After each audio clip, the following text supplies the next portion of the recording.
Olá pessoal, eu sou Marcos Tanaka Riz e esse é o podcast Áreas Contaminadas, oferecido e mantido pela ECD Training e pelos maravilhosos colaboradores e colaboradoras financeiros no Apoia-se. A apresentação do podcast é minha, a edição é de Lilian Coreaço Riz, direto do quartinho do Harry Potter dos estúdios ECD. A trilha sonora é de Mauro Tanaka e de Guilherme Durão. Sigam os dois nas redes, @azalatosampa e @guilherme.durão. Estamos com muito orgulho e com a ajuda de vocês na 4ª temporada desse podcast, que tem como missão principal democratizar o acesso ao conhecimento científico sobre o gerenciamento de áreas contaminadas e sobre o meio ambiente em geral. Acreditamos na construção coletiva do conhecimento e que esse conhecimento é poder. Então o nosso grande objetivo aqui é dar poder a vocês, o poder pelo conhecimento. E ao mesmo tempo reconhecer a contribuição de cada um nessa construção coletiva. Portanto, queremos também dar voz pelo reconhecimento dessa importância.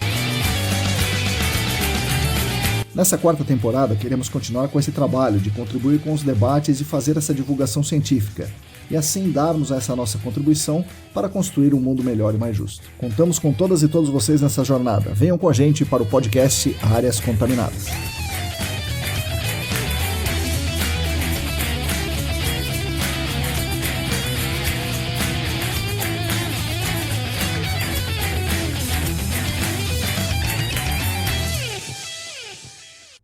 Olá! Para todo mundo que está aí lavando a louça, escolhendo feijão, está com o saco cheio do trânsito, fazendo a planilha das notas de despesas para reembolso, bom dia, boa tarde, boa noite. Eu sou o Marcos Tanaka Riz e esse é o episódio número 167 do podcast Áreas Contaminadas, editado por Lilian Coreaço Riz, como sempre. O podcast é oferecido a vocês pelas melhores apoiadoras e pelos melhores apoiadores do mundo. São aquelas pessoas que, com muito carinho, muita atenção, colaboram financeiramente conosco na campanha do Apoia-se. Essa colaboração é fundamental para mantermos os materiais gratuitos para todo mundo. Se você também quiser e, claro, se você puder contribuir financeiramente com o nosso trabalho, acesse a nossa campanha no Apoia-se. É simples, é rápido e é barato. Entre no site apoia.se/ecdambiental e siga lá as instruções. Fazendo isso, você ajuda muito a manter nossos canais gratuitos de divulgação científica.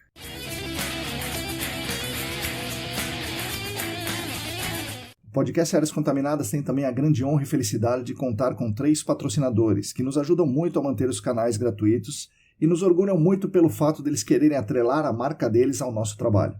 O patrocínio master é da Clean Environment Brasil, que comercializa produtos e tecnologias para investigação e para remediação de áreas contaminadas. Acesse o site da Clean em www.clean.com.br. Os patrocinadores ouro são os queridos Laboratório E-Consulting e a Vapor Solutions.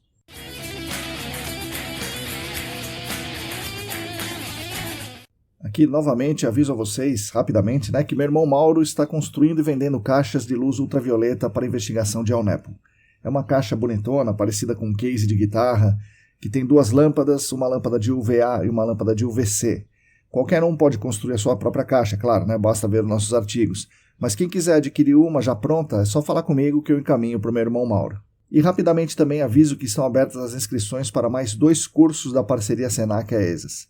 Um deles é de modelagem matemática, parte online e parte presencial, lá no Senac, com coordenação do meu amigo e mestre Rodrigo Cunha. O outro curso eu tenho a honra de coordenar, ele vai ser online com 24 horas, será às terças e quintas, das 8 ao meio-dia, começando no dia 17 de outubro. Será um curso sobre investigação de alta resolução, tema que eu gosto muito, como vocês sabem muito bem. Maiores informações e as inscrições podem ser feitas no site da ESAS, aesas.com.br/eventos.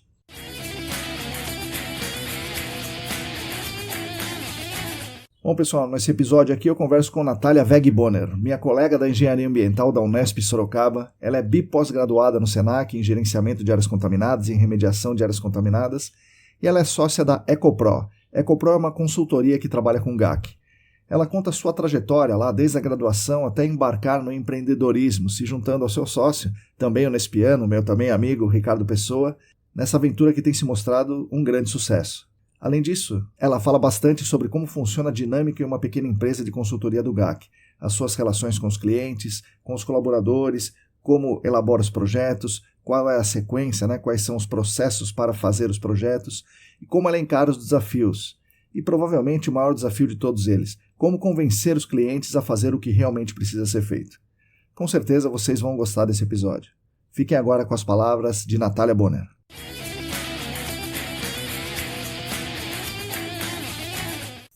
Oi pessoal, bom dia, boa tarde, boa noite. Hoje eu estou aqui com mais uma convidada ilustre, a minha amiga Natália Veg Bonner.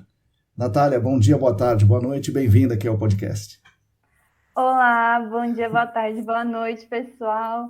Obrigada, Tanaka, pelo convite. Estou muito, muito feliz de estar participando aqui, né? Eu acompanho os podcasts e sempre acrescenta bastante para a gente. Que legal, Natália. Muito, muito bom ouvir isso. Natália, vamos começar lá do começo, como a gente costuma fazer aqui. Dessa vez não tem nenhuma pegadinha, nenhuma surpresa. Vamos começar do começo mesmo. Vamos. Onde cresceu a pequena Natália e que caminhos te levaram à gloriosa Unesp de Sorocaba? Bom, eu sou de São Bernardo. Como eu cheguei na Unesp, quando eu estava no colegial, né, sempre tive dificuldade ali para escolher o curso, né? Eu pensei, né? Eu gosto muito do meio ambiente. Eu falei, acho que vou para esse lado. Uhum. E aí eu pensei em gestão ambiental. E aí minha mãe falou, olha, eu acho que engenharia ambiental seria melhor, né? Você se dá bem com exatas, tal. Engenharia ambiental, assim, te abre mais portas, né, do que gestão ambiental. E eu falei, tá bom, vamos lá. E aí eu passei na Unesp Sorocaba. Eu estava meio assim no começo, né, porque longe de casa, tal, e aqui perto tem a Federal do ABC, que também tinha engenharia ambiental. Eu falei, acho que depois eu vou tentar a Federal do ABC, mas eu me apaixonei por Sorocaba. E fiquei por lá mesmo. Que legal. Você já, quando jovem, você gostava de coisas ambientais, tipo excursões, ou animais, esse tipo de coisa? Sim, eu sempre gostei, né, dessa parte de excursões e eu sempre ficava incomodada, sabe? Aquela pessoa jogando lixo na rua, né? Essas coisinhas pequenas, né? Me incomodava e foi o que acabou me levando pro curso, né? Assim, eu pensei, poxa, acho que eu consigo fazer alguma diferença no mundo aí com esse curso, né? Sim. É o que a gente pensa e é o que a gente gosta de acreditar que estamos fazendo, né, Natália? Exato, exato. Bom, a nossa área, né? Áreas contaminadas, não é possível, né? Sim. Que a gente não esteja fazendo Pois é. a diferença no mundo. Natália, que turma você é lá na Unesp? Eu sou da oitava turma, Caramba, entrei em 2009. eu tinha saído em 2008, né, nessa primeira turma. Pouquinho depois. Pois é. Não nos encontramos lá. Não. Legal. E como é que foi viver, então, em Sorocaba? Porque você morava em São Bernardo, né? Tudo bem que é um choque talvez menor do que uma pessoa de Sorocaba, como eu, né, ter ido para São Paulo. Mas a pessoa de São Bernardo vir para Sorocaba também é um pouco diferente. A Unesp fica, de certa forma, afastada do centro de Sorocaba. Aí você, depende de onde você morar, é relativamente longe. E não sei se já tinha padaria real ali e tal, né? Acho que não, né? Não, tinha padaria real, mas não ali perto da Unesp, sim. né? E como é que era a vida aqui? A Unesp era bem pequena quando eu comecei, um pouco maior do que quando você começou, mas ainda era pequena, tinha pouca coisa perto da Unesp, né? Então a gente realmente tinha que morar um pouquinho mais afastado. Mas foi muito bacana, assim. Eu morei com umas 3 colegas minhas, né? E assim, o aprendizado é muito grande, né? De se virar, né? De pagar as contas, de fazer o mercado, né? Querendo ou não, tem gente que começa um pouquinho depois, sim. né? A aprender essas coisas. Sim. Então, isso tudo ajuda a amadurecer, né? E o que eu achava muito bacana, assim, era como as pessoas se ajudavam, né, umas às outras ali, porque todo mundo estava no mesmo barco, todo mundo está longe da família, né? E a Unesp, assim, era pequena, né? Então não tem muitos alunos. Então, assim, você conhece mais ou menos todo mundo, né? Assim, não é amigo de todo mundo, mas você conhece ali de vista. Sim. Então, se alguém via você passando apuro, era bacana que, sempre aparecia alguém para ajudar, mesmo que não te conhecesse muito. Falar, não, essa é da Unesp, vou lá ajudar ela, né? E isso eu achei muito bacana, né, durante a faculdade, né, das pessoas se ajudarem, porque vê que tá longe da família, né, e precisa desse suporte, né. E o que te atraiu na faculdade, né? Quando eu estava, por exemplo, eu já fiz a faculdade um pouco mais velho, eu tinha certeza absoluta que cálculo e física eu não ia usar nunca mais, né? Mas os meus amigos não tinham passado por isso, às vezes eles achavam que isso aí pode ser importante e tal. E o que eu gostei foi coisas já ligadas à nossa área, né? Pedologia, por exemplo, recuperação de áreas degradadas, que tinha uma certa interface com a gente, inclusive a química também. Mas e você? O que te despertou a atenção ali? Com certeza não foram os cálculos. Esses aí eu também estou fora. As matérias mesmo de meio ambiente, né? Toxicologia, achei muito bacana. Geologia, para ser sincera, na época eu não gostava. E hoje eu falei, ai meu Deus, como eram importantes essas aulas, né? Porque a gente vive muito, né? O que mais? A parte de gestão mesmo, tem várias matérias, né? Gestão industrial, gestão, nem lembro mais os nomes corretos. Mas essa parte eu gostava bastante também. E daí você estava lá pensando em trabalhar aonde? Né? Porque áreas contaminadas surge um pouco depois, né? O que você pensou assim que ia trabalhar?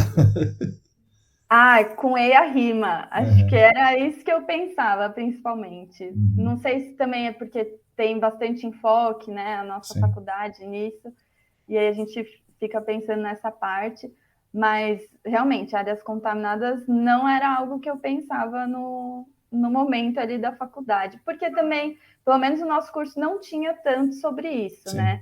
Era o que você falou, margeava, né? Tem várias matérias ligadas a isso, mas não nada específico, né, de áreas contaminadas mesmo. Então é algo que não me passou muito pela cabeça. E como é que você entra nas áreas contaminadas depois de formado ou durante a faculdade? Como é que você entra nessa? Foi depois de formado. Depois que eu formei, eu fiz estágio na área de meio ambiente, mas eu não ia conseguir, né, ser efetivada na área de meio ambiente, então eu resolvi sair da empresa. Até fui trabalhar em hostel, enquanto não achava emprego. E aí depois eu achei um emprego em coleta seletiva. Então eu trabalhei um pouco nessa parte. E foi aí que eu cruzei com o Ricardo, né? Que é o meu sócio. O Ricardo, ele também fez faculdade junto comigo. Ele era um ano acima do meu. E aí ele tinha saído da consultoria que ele estava. E ele falou, vou montar a minha própria consultoria, né? Tinha ele mais um amigo nosso. E aí eles me chamaram, Natália, quer vir trabalhar com a gente? Né? Você pode trazer seu conhecimento de coleta seletiva. Aí eu, vou, né? Vou me jogar aí. E aí a gente começou um pouco perdido no começo, atirando para todos os lados, né? E aí o Ricardo tinha muita experiência, né, com essa parte de áreas contaminadas e foi o primeiro cliente que a gente conseguiu. Olha. Então aí a gente começou a correr atrás, né? E eu comecei vários cursos aí na CETESB, a ESAS, tudo o que tinha áreas contaminadas no meio eu estava fazendo para correr atrás, né? Que o Ricardo me ensinou muita coisa, mas né, eu precisava me desenvolver, então fiz a pós, né, para me auxiliar com isso. E aí, assim, foi meio que surpresa, né? Eu e o Ricardo, a gente começou meio do nada, a gente nem sabia se ia dar certo entre a gente, no fim deu super certo, a gente se complementa muito, isso que eu acho bacana, a gente somos muito diferentes, eu e ele, mas por conta disso que dá certo, sabe? Porque a gente se complementa. Legal. É verdade. Então, assim, o começo é uma consulta, vamos fazer uma consultoria ambiental, né? E calhou do cliente ser áreas contaminadas. Poderia não ser, né? É isso? Poderia não ser, talvez fosse para outro lado. Mas, assim, o Ricardo tinha, né, já essa experiência com áreas contaminadas, então tinha um embasamento ali para a gente ir. Mas, realmente, se se o primeiro cliente fosse coleta seletiva, talvez a gente estaria em outro ramo. Nossa, que coisa, né? Não sabia disso não, Natália. Legal. Mas você foi fazer a pós depois de já ter um tempinho de empresa e um tempo de formada, né? Que você entrou no Senac. Isso, é. A gente começou em 2016 junto, e aí eu fui fazer a pós em 2018, né? Enquanto isso eu estava fazendo os cursinhos de 3 dias, né? Sei. E fiz bastante curso dele. A gente começou em 2017 com isso e teve alguns ali presenciais ali no Senac, né? Então, eu fiz bastante presencial, na CETESB também, fiz alguns lá, tudo presencial também, né? E foi assim que eu comecei a me inserir na área, né? Que legal, daí você vai conhecendo as pessoas, vai perguntando, né? Vai se enredando, né? E é duro sair depois, né, Natália? Sim, hoje eu gosto bastante, né, do que eu faço, com o que eu trabalho, né? Sempre procuro melhorar. Isso é uma coisa que a gente incentiva bastante, assim, na empresa, né? Do pessoal sempre fazer curso também, tem que se atualizar, né? Não tem como. A nossa área vai mudando, as técnicas, né? Então tem que estar sempre aí atualizado. Nossa, é um negócio que muda muito, né? É impressionante como muda, Sim. Né? De 2018, né? Quando você entrou no curso, a DD38 tinha começado em 2017. Do curso de 2018, 2019 para agora, muita coisa mudou, né? Avançou. Acredito que tenha avançado. O que eu acho bacana é que eu entrei aí quando veio a DD, né? Então eu não tinha os vícios, né, de antes, né? E aí para mim foi fácil, né, me adaptar à DD, que eu não sabia como era feito antes. Sim. Então, e a pós foi muito legal, porque eu consegui trazer muita coisa nova para a empresa, né? Assim, toda segunda-feira eu ligava para o Ricardo, olha, eu vi isso na pós, né? Vamos melhorar, vamos mudar, isso aqui tá bacana já, né? Então, porque é isso, né? Muita gente faz a pós, nem sempre consegue fazer essas alterações, porque é uma empresa grande, demora, né? E aí a gente, pequena empresa, só nós dois no começo, era muito fácil da gente se adaptar, né? E mudar qualquer coisa, né? Que a gente acha que precisa ser mudado. Sim, é uma vantagem importante. Realmente, o que você falou certo.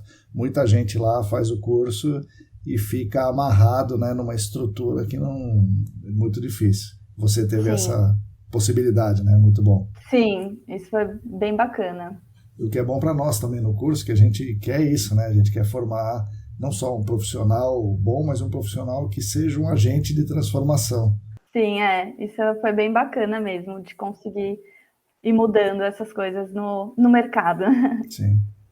E como é que a empresa começou? 3 pessoas, né? Com um cliente ali.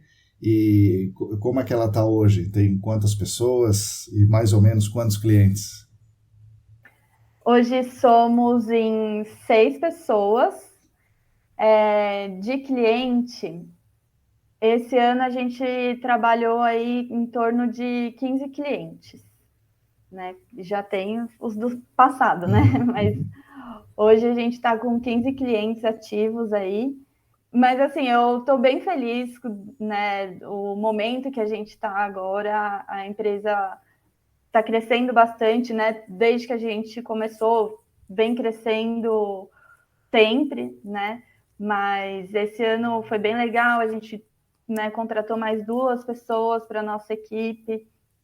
É uma equipe bem capacitada, todo mundo fez ou após o Senac, ou MBA da USP, né? Então todo mundo é especializado em áreas contaminadas.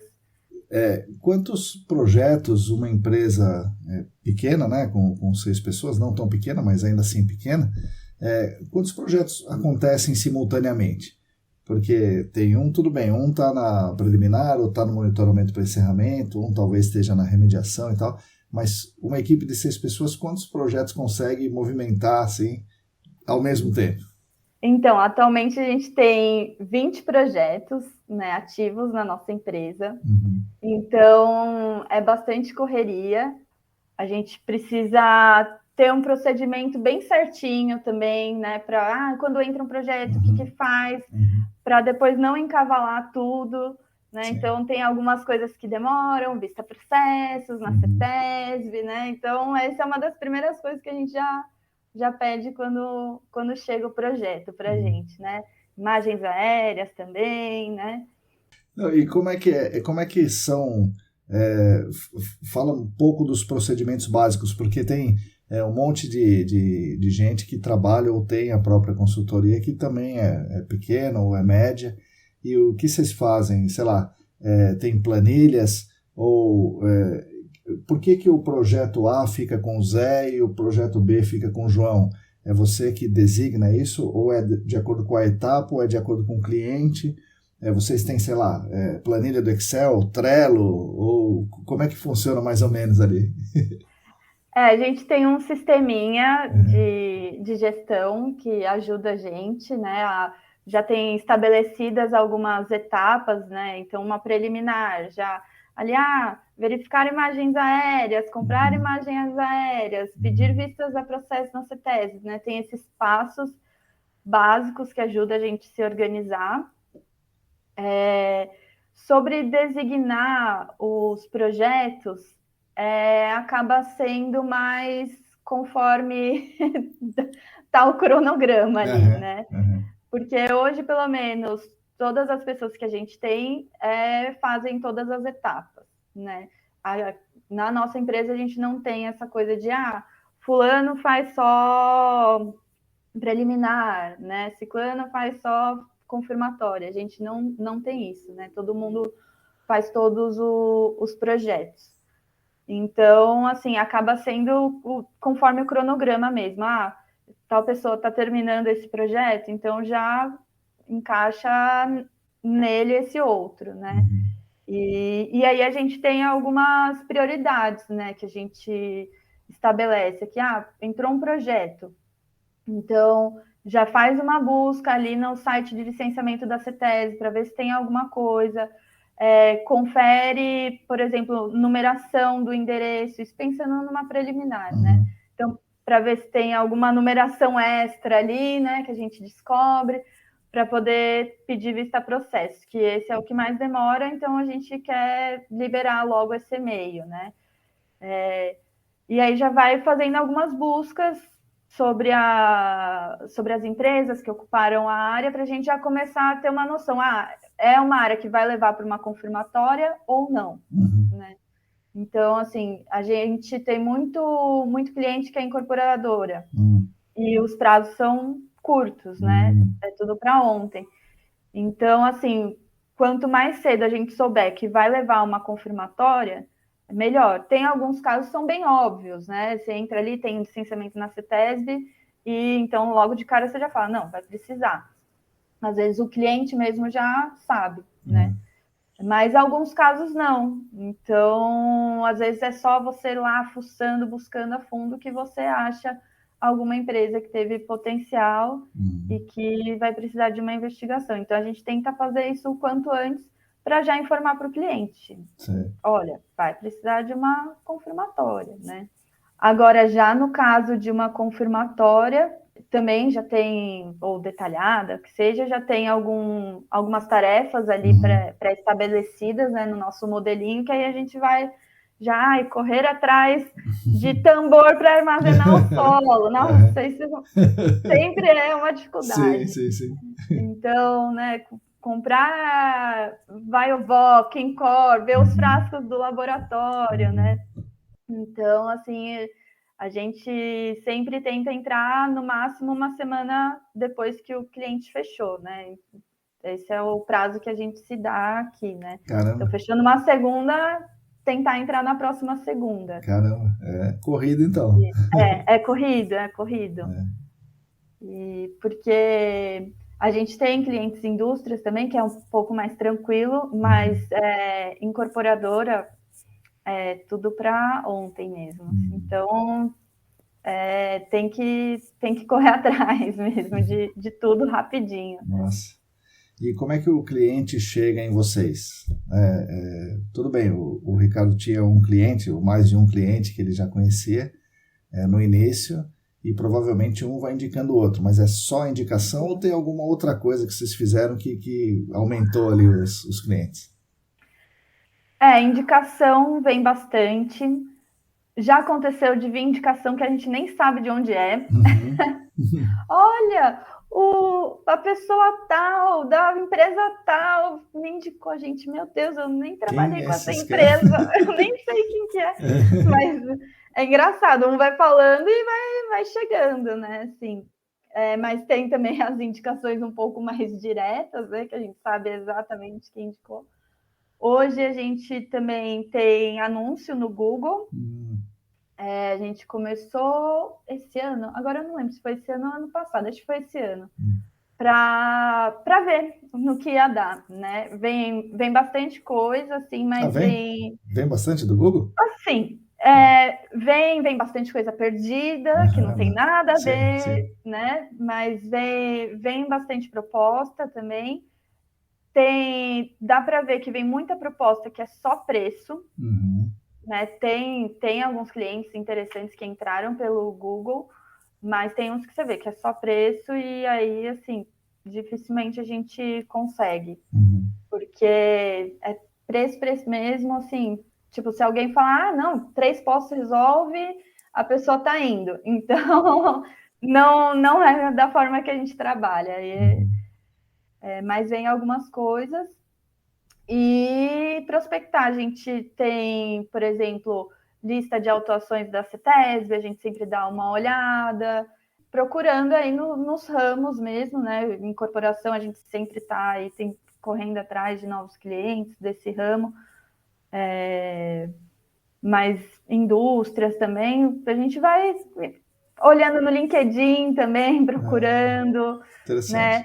Que nem incorporação pega a lista da Intec, que é das maiores construtoras do Brasil, né? Então a gente pega ali os nomes. O que não é nosso cliente aqui ainda?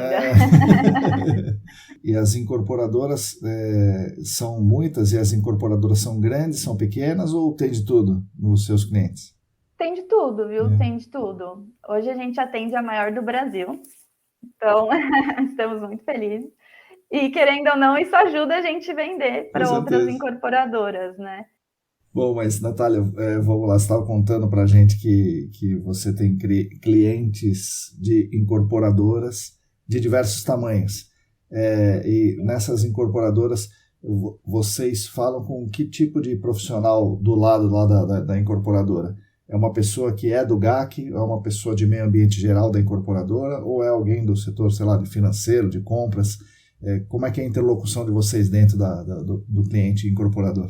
Normalmente, novos negócios, que é o pessoal que está adquirindo um imóvel, está querendo adquirir, né? Eles ainda não adquiriram, e aí precisam investigar, entender, né, se tem um potencial de contaminação ou não, e se tiver, fazer a confirmatória.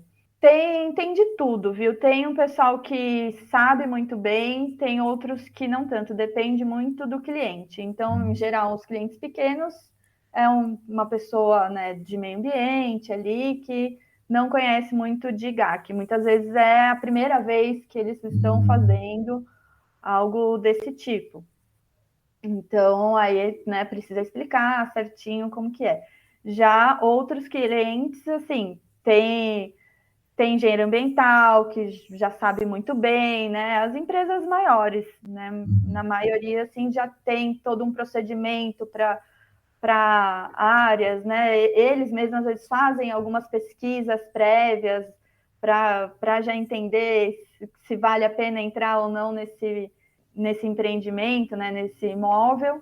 Já vi cliente que tem até especialistas em áreas contaminadas. E claro que é mais difícil encontrar esse tipo de cliente, mas tem.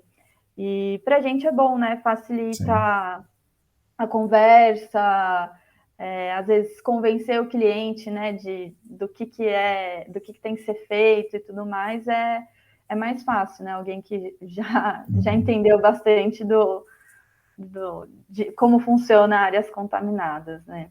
Sim. Essa preocupação das incorporadoras ocorre só na cidade de São Paulo ou em outros lugares também? Ou Grande São Paulo, ou interior? Como é que você tem visto isso? Em geral, é mais em São Paulo mesmo que eu vejo essa preocupação. O que tem levado, ao meu ver, pelo menos, essa preocupação para outras cidades é a Caixa Econômica Federal. Porque eles financiam muitas obras e eles estão bem exigentes. É mesmo? Caramba. Então, assim, eles avaliam sempre as imagens aéreas ali do Google. Então, se viu alguma coisa diferente, já, quero preliminar aqui, se precisar, confirmatória. Olha. Caramba. Então, algumas áreas, assim, mais simples caem nisso por conta da Caixa Econômica Federal mesmo. Isso é muito bom para a gente. Sim, né? Sim, com certeza.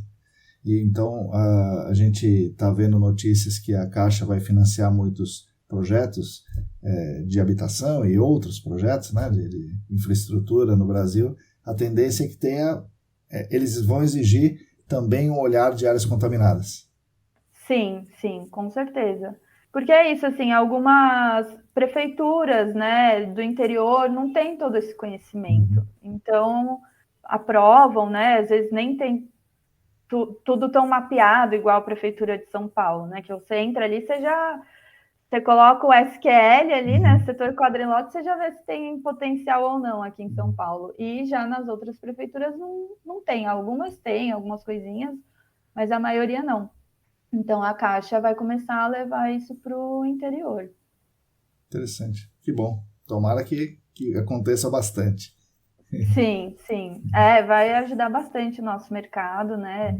E os incorporadores, como um todo, a comprar e não ter surpresas, né? Esse que é o problema, né? Exato. Você compra um terreno e, ufa, ainda bem que não precisa fazer preliminar confirmatória. Chega lá. De repente, tem uma surpresinha, né? E você vai fazendo o trabalho, tal, preliminar, confirmatório, às vezes detalhada. Você é uma especialista também em remediação, você fez o curso de remediação também, né?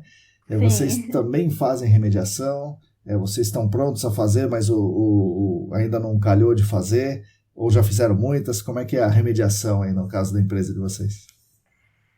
O que a gente fez, a gente já executou alguns planos de intervenção, mas a maioria foi remoção de solo, porque a gente fez, né, para incorporação e muitas vezes acaba caindo nisso. Mas assim, com certeza, né, a gente está pronto e pelo menos assim, dos projetos que a gente tem, no momento nenhum foi para uma remediação, né, técnicas de remediação mesmo, sem ser a escavação. Tem algumas propostas, né? Estamos correndo atrás aí para conseguir esses projetos também. Legal. E como é que é a interface na CETESB? Vocês também vão lá na CETESB ou é a incorporadora que precisa discutir os casos, ou vocês sempre vão? Como é que é? Vocês sempre têm que estar indo na CETESB? Eu não sei como é que é direito no setor imobiliário, no setor industrial tem um acompanhamento contínuo e tal. Na incorporação eu não sei como é que funciona. Como é que é isso aí, Natália? Olha, a gente nunca precisou ir na CETESB por conta dos processos, né? Normalmente a gente acompanha todos, né? Quando o cliente faz com a gente, a maioria dos clientes pede para a gente fazer o protocolo e tudo, e a gente vai acompanhando. Mas é bem mais simplificado na parte de incorporação. É mais rápido primeiro, né, a aprovação, e aí os pareceres está aprovado ou complementação, né, e a gente não pegou nenhum caso que precisasse ficar indo lá e discutindo, né, é bem mais tranquilo do que a parte de indústrias, né. A incorporadora em geral, as incorporadoras em geral, gostam de dizer que eles são um agente de remediação de áreas, de recuperação de áreas. né? A gente, do outro lado aqui, critica um pouco, não a incorporadora, mas o processo como um todo, por que isso deixa contaminações ali para futuras gerações. E a incorporadora está pensando em vender, né? Isso é o nosso pensamento aqui. Ela está pensando em vender o apartamento e se não tiver um risco real ali, de inalação de vapores, por exemplo, por tudo que tiver lá, paciência e seja o que Deus quiser, né? Então a gente critica isso. A incorporadora fala, nós temos o nosso papel positivo, que a gente, se não fosse a gente, esse negócio ia ficar largado lá, né? Então tem essas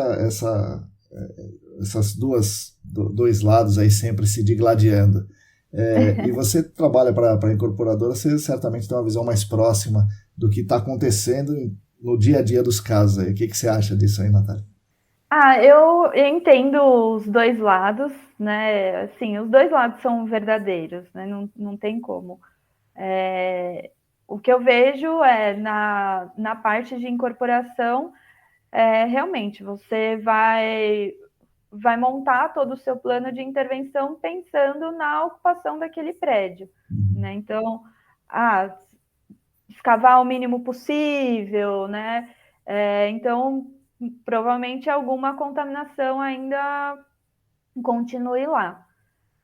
Mas eu acho muito bacana você pensar, né, que era uma área industrial e tornou uma área residencial.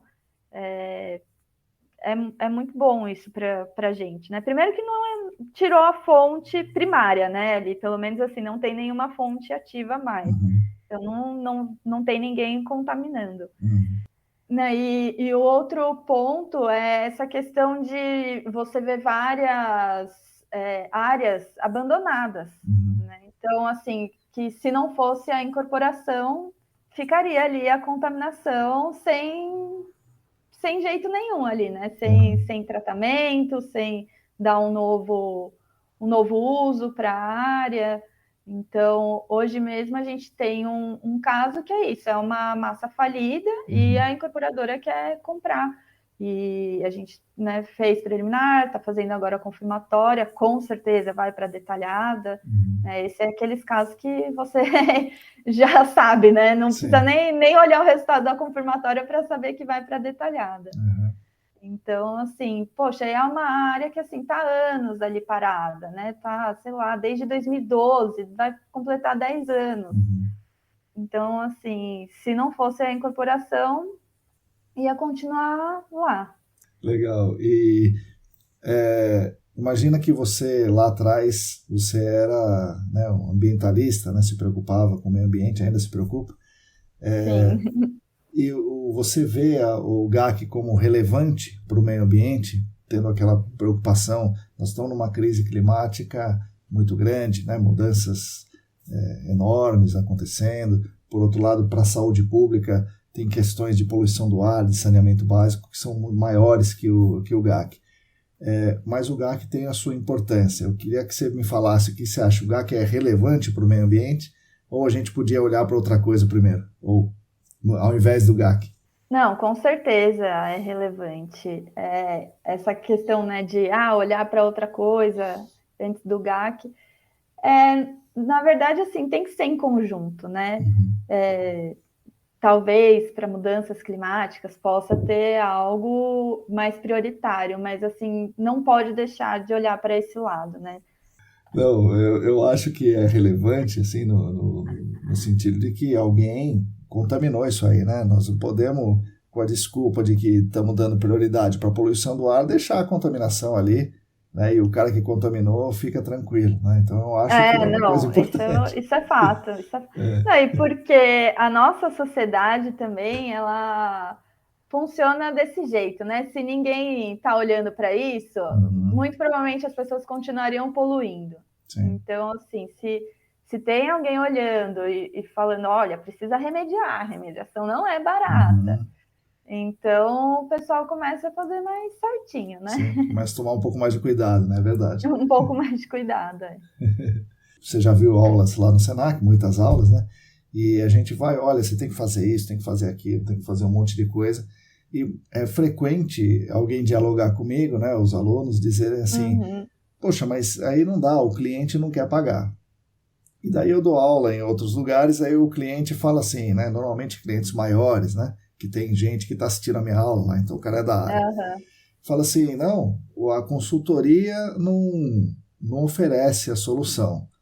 E daí, mas por que a CETESB não cobra? Né? Dou o exemplo aqui do posto de monitoramento. Né? A norma do posto diz que você tem que conhecer o meio, selecionar a zona-alvo, fazer uma análise granulométrica, fazer o projeto do poço, instalar o poço naquela unidade com o pré-filtro de acordo com aquela análise granulométrica. Isso nunca é feito. E daí o aluno fala assim, por que a CETESB não cobra? Então a culpa já passa a ser da CETESB. Sim. Resumindo, Natália, quem é o culpado aí? O Marcão que fica falando coisas absurdas, a consultoria que não oferece, o cliente que não quer pagar ou a CETESB que não fiscaliza? Querendo ou não, um pouco de todo mundo. Menos você, Marcão, menos você. Mas, assim, o Brasil é assim, né? Se não tem alguém fiscalizando, o pessoal não vai fazer. Não vou generalizar, não é todo mundo, mas a maioria com certeza, né? Não vai fazer se a CETESB não fiscalizar. Então, o papel da CETESB é muito importante, né? Ou qualquer outro órgão, né, dos outros estados. É muito importante para fazer melhorar mesmo, né, o mercado como um todo. Mas, assim, a consultoria realmente é difícil, porque como em qualquer outro ramo, né, existe consultoria boa, existe consultoria ruim, né? Existe médico bom, existe médico ruim. Sim, claro. Então, em todo o ramo é assim. E aí, às vezes, é difícil, né, você ir de frente com essa consultoria ruim que fala, não, um poço aqui resolve, né? Porque é o que o cliente quer ouvir, né? Que com um poço vai resolver, não precisa 10 poços.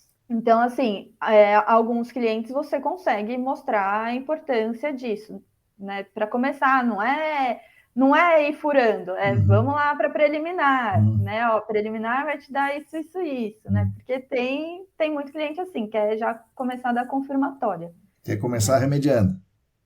Quer começar remediando, exato. Então, assim, você começa explicando, né, o passo a passo, o porquê de fazer dessa maneira, né? Aí você pega a legislação como base, ou você pega exemplo mesmo de financeiro, né? Que é o que você falou, assim, você vai começar pela remediação?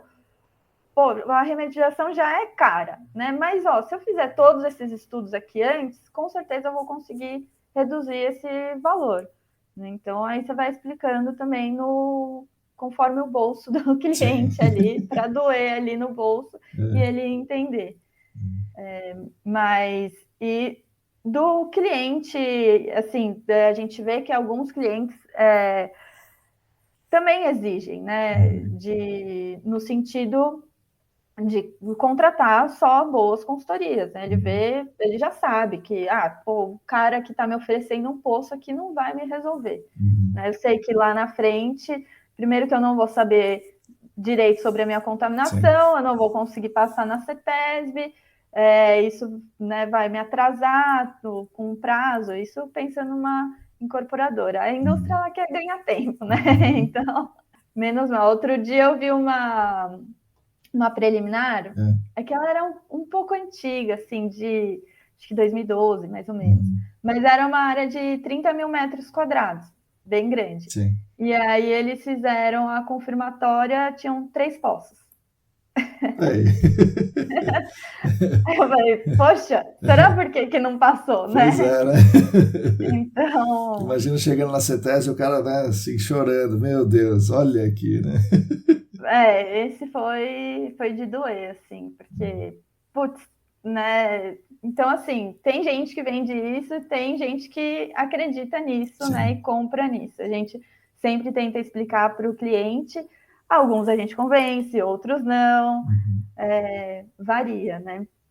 E pode contar um caos aqui? Claro, quanto mais esse melhor. É engraçado também. Teve um que a gente perdeu o cliente para um advogado, porque o cliente tinha feito uma preliminar e ele tinha levado multa da CETESB por conta dessa preliminar, porque não estava em acordo com a DD 38. E a preliminar, ela tinha 5 páginas. Meu Deus do céu. Não é que tá errado, ele tá totalmente fora de qualquer coisa. Exato. Não era que tá faltando um item, né? Você tá faltando todos os itens, porque isso aí é o índice, referência. Pois né? Já acabou. Já acabou. E aí a gente explicou, olha, realmente a preliminar não está em acordo com a DD, não é assim. Então, só para você ter uma noção aí, uma preliminar muito simples vai dar umas 50 páginas. E, o advogado vendeu para ele que não, a CETESB tem que aceitar isso aqui, a gente entra com recurso e vai dar certo. Meu Deus do céu. Ele acreditou no advogado, a gente mostrou tudo de legislação, o advogado conseguiu ganhar esse caso. Nossa, meu Deus. Assim, aí depois eu não sei o desenrolar, né? Porque a gente pensou, esse cliente volta. Mas aí acho que ele ficou muito envergonhado para voltar. Procurou outro. Mas assim, com certeza ele não teve o fecho que queria. Porque imagina que essa tese ia aceitar uma preliminar de 5 páginas. Né, que não diz nada. Tem, sei lá, o endereço da área e o mapa. E só. Uma vez eu estava junto com o pessoal da consultoria também, numa reunião com o cliente, né? Eu ia coletar os dados, né? Amostragem de solo, fazer uns ensaios, tal, não sei o quê. E eu não falo nada, né? Fiquei quieto ali e o consultor falando com a consultoria, falando com o cliente. E era uma detalhada e ia custar, assim, meio caro, né? Ia custar, sei lá, 400, 500 mil reais aquela proposta lá. Mas era uma indústria, estava contaminada há não sei quantos anos, tinha passado por um monte de coisa. Pelo amor de Deus, eu não vou fazer isso aqui não, eu entrego isso aqui e vou embora. Daí o consultor, não, mas né, mesmo que você entregue e vá embora, ainda você vai precisar fazer, né, de todo jeito e tal. É o seguinte, ou você, sei lá, imagina que era 500 mil, ou você baixa para 400 mil, ou eu não vou fazer, eu vou chamar o meu amigo, que é o amigo do governador, eu falo com o governador, então. E eu falo, meu Jesus, eu vou embora desse negócio aqui. E aí o consultor, com toda a paciência dele, falando que não dava e tal. Mas você vê, como é que é a fala do sujeito. Se chegar um advogado e falar, não, eu sou amigo do governador daqui que eu resolvo, é perigoso o cara contratar o cara. Claro que não vai resolver, né? Depois... ele vai pagar o cara e mais os 500 mil, né, depois. Sim, exatamente. O barato sai caro, né, no fim das contas. Sim. Isso dá para ver claramente na nossa área, né, o barato sempre sai caro. Sim. E do que você viu, assim, da prática, o que você acha que é um negócio que vocês mudaram para melhor aí na EcoPro? A gente está falando da consultoria, não falamos o nome aqui, na EcoPro.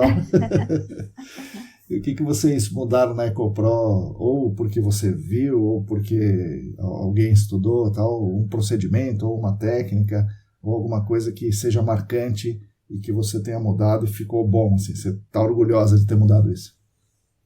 Nossa, que difícil!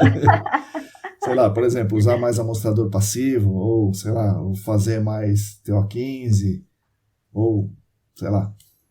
Sim, o amostrador passivo a gente sempre sugere quando identifica que é necessário. Isso é bem bacana. TO15 também a gente faz bastante. É engraçado, porque tem algumas coisas que às vezes a gente vê o pessoal comentando no mercado e eu, nossa, mas não está todo mundo fazendo isso já? Pois é. Não é básico? Engraçado, né? Também me deparo com isso às vezes. Pô, mas... E a amostra de solo, a gente coleta bastante, assim. Não o quanto a gente gostaria na confirmatória, mas eu vejo que já é mais que algumas consultorias que a gente acaba competindo. Por exemplo, na detalhada, né, a gente sempre estuda ali, conforme os resultados da confirmatória, quantas amostras a gente precisa. Se precisa 5, vai 5. Se precisa 10 vai 10, né? O que realmente precisar para ter um resultado interessante para o cliente. Até pensando, vou dar de novo o exemplo da incorporadora, né? Mas assim, se tem escavação, poxa, quanto mais amostra, Sim, melhor, porque você vai conseguir delimitar mais, sim. né? A gente já fez uma vez detalhada e com os resultados da detalhada, olha, vamos fazer mais um ponto aqui, outro aqui, porque acredito que dá para diminuir essa área e vai ficar muito mais barato. Assim, nem se compara o valor de uma amostra com o valor de destinação de Pois é, solo. pois é. Então, e às vezes a gente vê assim, consultoria na detalhada propondo uma amostra de solo. Eu falei, gente, não, sabe? Não, você vai ter na detalhada, sério mesmo, né? Pois é. Uma amostra por ponto não vale nada, né? Assim, nada. Não vale nada. Então, assim, amostras de solo a gente, né, tem bem mais por sua Olha influência, aí, obrigado. bastante, amostrar o solo. Isso, muito bom. Parabéns. As sessões filtrantes também, a gente não faz o poção em nenhum caso. Era até algo que eu achei que o mercado já estava Pois é. indo para esse caminho, mas outro dia mesmo me falaram, não, só vocês estão fazendo a Meu sessão Deus. filtrante menor. Eu, poxa vida. Precisa ter mais podcast, eu acho. Precisa. E agora o que me vem na cabeça Não, legal, é bastante isso aí. coisa, bastante coisa. Interessante, interessante mesmo. E como é que você vê? A gente está fazendo uma série aqui sobre o futuro do GAC, né? A gente teve nesse momento que a gente está falando aqui, tem um episódio publicado, eu já tenho 2 gravados e vou gravar mais alguns. Mas como é que você, Natália, vê o futuro do GAC? Como é que vai ser isso aí? O que nós vamos fazer daqui a 5 anos, sei lá, 10 anos? Quais serão as novidades no nosso mercado? E o que você vai estar fazendo nesse momento? O GAC tem muito trabalho para a gente, Muito. né? Porque não só pensando na quantidade de áreas contaminadas que ainda, né, tem para descobrir, e fora, assim, que você continua poluindo aí, não tem como, né? Toda indústria aí tem umas que fazem bem certinho, mas mesmo assim, acidentes acontecem, Sim, né? sim. Vazamentos acontecem. Então sempre vai ter o serviço, mas uma das coisas que impacta bastante é a nova descoberta não descoberta de novas substâncias, mas o estudo de substâncias que a gente ainda não estudou, né? Então, os contaminantes emergentes aí que estão chegando, e sempre vai ter, né? Sim, Contaminante emergente. sim. Pensando aí na quantidade de substâncias que tem pelo mundo e a quantidade que a gente tem na tabelinha da CETESB, da CONAMA, até da EPA, né? Não chega nem perto Sim. da quantidade de substâncias que a gente tem. E você vai estar no GAC também. Vou estar lá no GAC. Vou estar lá no GAC. Que bom, tomara. Natália, você, durante a sua carreira também na faculdade, saindo da faculdade, nos outros trabalhos e depois na consultoria, você teve problemas com machismo estrutural ou machismo direto? Você sofreu com esses problemas? Algumas das minhas entrevistadas aqui sofreram, né? Felizmente, acho que a maioria concorda que no GAC tem um pouco menos do que no mundo, né? Mas como é que foi para você? Sim, com certeza já me deparei. Teve reunião assim que fui eu e o Ricardo, era um projeto que eu estava, né, tocando, sabia mais a fundo tudo. E, meu, o cliente só fazia pergunta para o Ricardo, só para o Ricardo. Tudo olhava para o Ricardo e perguntava para ele. Aí eu respondia, o Ricardo, não, a Natália aqui vai falar. A Natália aqui vai falar, sabe? Sempre jogava para mim e o cliente continuava jogando para ele. Então, aí você via, né, claramente que era machismo mesmo, porque era muito fácil de reconhecer que eu sabia mais, né, daquele projeto, mas não adiantava, não era o suficiente para. Tinha que ser um homem falando ali. Duro, né? Puxa vida. Duro. Esse acho que foi o mais que me marcou, assim, né?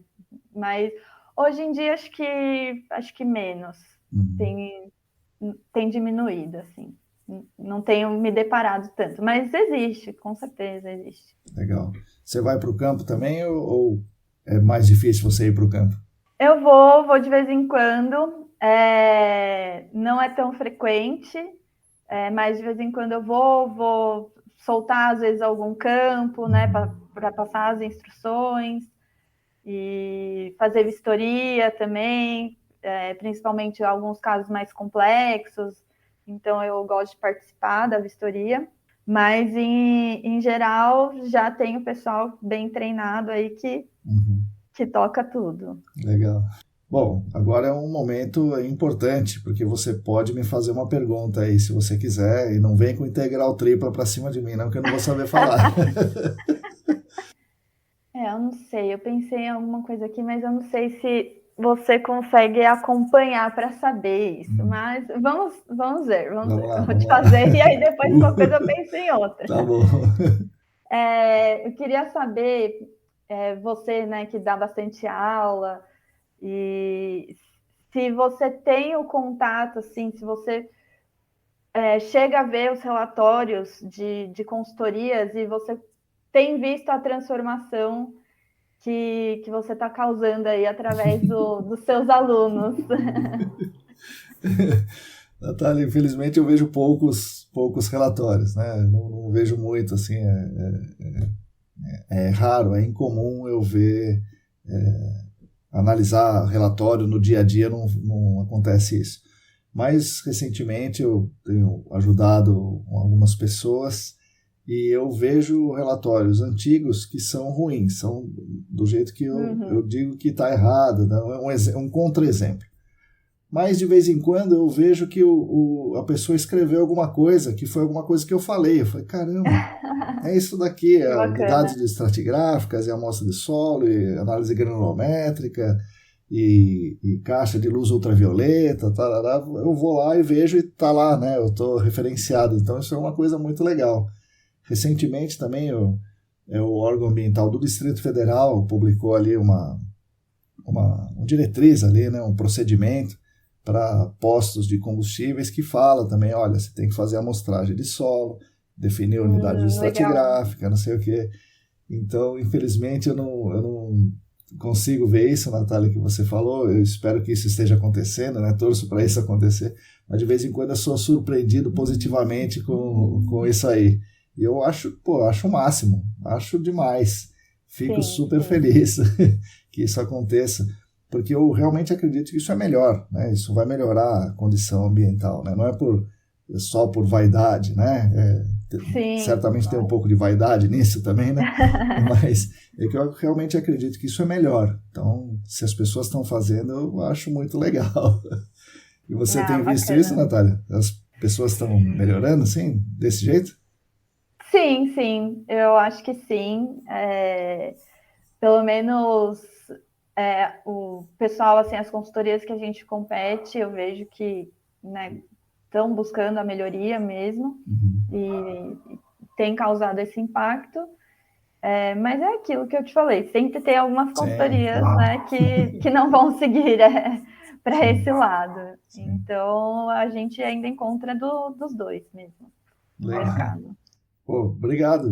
Essa foi boa. Bom, Natália, nós estamos chegando ao fim da nossa gravação aqui, né? Depois nós vamos fofocar aqui em off, mas estamos chegando ao fim da gravação. E agora o podcast é seu. Você pode mandar mensagem para quem você quiser, saudar quem você quiser. Fique à vontade, a casa é sua. Um beijo para minha mãe, isso. Então. Isso aí. Sempre tem que ter. Sim. Bom, muito obrigada, Tanaka, né, pela oportunidade de vir aqui conversar com você. É muito bacana, eu acompanho o podcast e sempre traz muita informação boa, né? conhecer os profissionais da área também é muito bacana, ver o que cada um está desenvolvendo, isso acrescenta bastante, né? E, bom, não poderia deixar de agradecer meu sócio, né, Sim, Ricardo, claro. que foi quem me trouxe para essa área. Uhum. E a gente tem construído aí uma empresa que eu tenho muito orgulho. Legal, muito bom. Valeu, Natália, muito obrigado e nos vemos nos próximos episódios. Obrigada, Tanaka.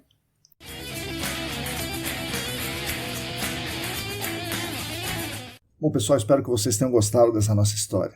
Foi uma bela história, né? Uma bela aula tanto técnica quanto gerencial, com dicas muito valiosas para quem trabalha, para quem é sócio ou pretende ser sócio em uma pequena consultoria do GAC. Separação de funções, fluxos de trabalho, prioridade na parte técnica, em fazer o que é correto, em convencer o cliente a fazer o correto, o que muitas vezes é muito difícil. Então foi um belo ensinamento, uma bela aula que ela nos deu aqui. Essa história da preliminar que a empresa dela perdeu para um concorrente não técnico, que nesse caso era um advogado que pretendia fazer um trabalho muito mais barato, né, um não trabalho, né, e depois entrar com recursos, é uma síntese do que estamos falando na newsletter há algumas semanas. Infelizmente, algumas empresas do GAC estão optando por fazer não trabalhos, né, optando por deliberadamente oferecer escopos inferiores ao mínimo exigido, e aparentemente estão ganhando as concorrências.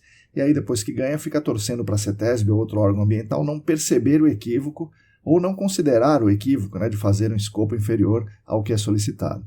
Isso é muito ruim, né, muito ruim para nós, né, para nós aqui da ECD, que divulgamos ciência no GAC, né, aqui no podcast, na newsletter, tentamos ensinar o que consideramos ser o melhor tecnicamente.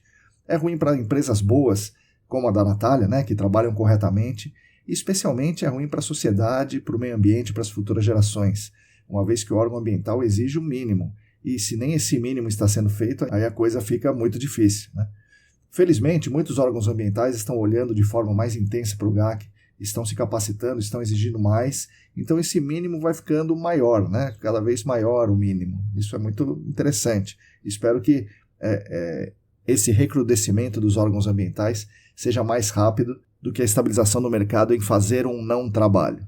Enfim, agradeço demais a Natália pelo compartilhamento das histórias, pela bela aula que ela nos deu e pelas belas palavras dirigidas a mim, né? Eu fico muito feliz, ainda mais vindo de uma profissional tão competente e bem-sucedida quanto ela. Natália, continue evoluindo, continue aprendendo, ensinando e você terá cada vez mais sucesso em tudo que você fizer. E não deixe que o machismo estrutural te abale 1 centímetro nas suas convicções.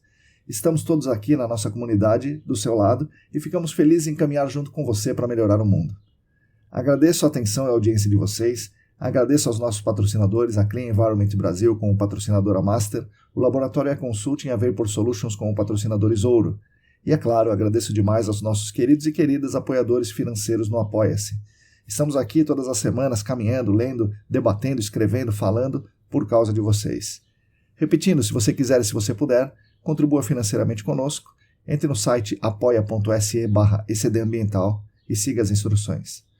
Nós da ECD Training, junto com vocês que nos ouvem, continuaremos esperançando as pessoas e lutando por um mundo melhor e mais justo para todas e todos e para as futuras gerações. Sigam a gente no YouTube, Telegram, Facebook, Instagram, newsletter. Fiquem conectados conosco. A todas e todos vocês, muito obrigado e até a semana que vem.